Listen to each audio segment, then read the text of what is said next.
go straight to social networking before finally making a decision, correct? Yeah, Dave, I think you follow me on Twitter, so you probably already know my answer to this. I'm sure lots of you, or maybe some of you, know who I am. My name is Desiree Light. I'm obviously one of the founders, otherwise I wouldn't be up here. I'm Desiree B on Twitter. I also write a blog, and in that blog, oftentimes I end it with a question, primarily because I would just absolutely love it if everybody would comment. And it's one of those thought-provoking things where, yes, okay, it might be the fastest way for me to get information. Me personally, if I ask a question on Twitter, I get probably a minimum of 5 answers, and in real time, very quickly. Whereas if I go on to Google, Yahoo, whatever, it's going to take me a little bit of extra time to actually figure those things out when somebody who's already following me and may or may not be annoyed that I ask questions a lot will just answer them for me. In the long run, it's a quick fix, whether or not it answers things, but it does collaborate. It gets a broader appeal, broader answer for those questions. And when you're trying to, I don't know, write a blog post, for example, it's one of those things where you get a little bit more unique. Something that I personally like, the Gen X, Gen Y, whereas bringing in somebody who's not in my generation can kind of collaborate with me on my post. And just to add on to that, I think it also depends on what kind of question it is. And Desiree says she likes throwing out to Twitter, but when we were going to the last TCSME last month, she called me for directions because she was lost. So there's some things that social media isn't quite fast enough, and you just got to get on the horn and solve some problems.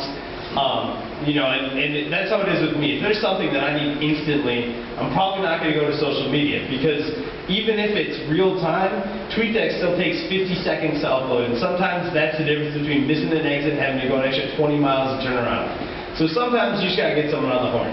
Granted, I throw a lot of questions out there too, partly because I know what I think, and I don't really care what I think anymore.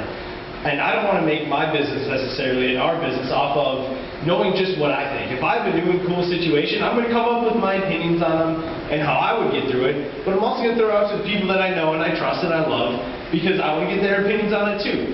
I intentionally try to interact with people who think completely opposite of me. Pete Barry's one of them, sitting right there causing trouble in the middle, because he'll push me to think about it differently. And in that way, social media has become sort of another mentor, because I'll have my mind all set, and then someone will turn around and say, well, what about this? And it'll completely screw up what I was thinking, and I welcome that, and I want that. So it's a good addition to, the traditional, get my dad on the phone because I have a printer question, sort of a situation. And I think you can't just have one. You can't have just, a mentor you talk to on the phone, and you can't just throw things to social media. Like everything, almost exactly how social media is a part of your marketing mix, it should also be a part of your mentorship mix.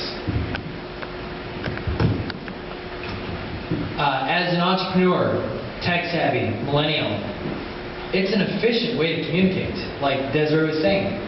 It's an efficient way to get lots of answers. I asked a question one day on my Facebook. We had a board meeting at 6 o'clock. It was 2 o'clock. And I had meetings all the way till 6. And I knew the question was going to come up about what our revenue numbers were.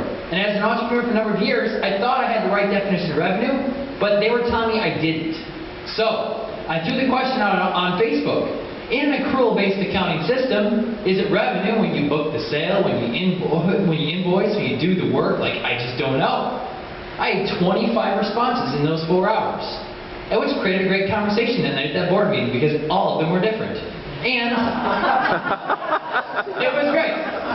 But it's efficient, because it took me all of 5 seconds to send a message out, and to get, well, apparently nobody knows the answer, so let's talk about this and how should we define it for our company, and on an ongoing basis. And so it didn't take me any time, and I got a lot of input from a lot of people that I trust. And like Desiree was saying, it's an efficient way to communicate. I now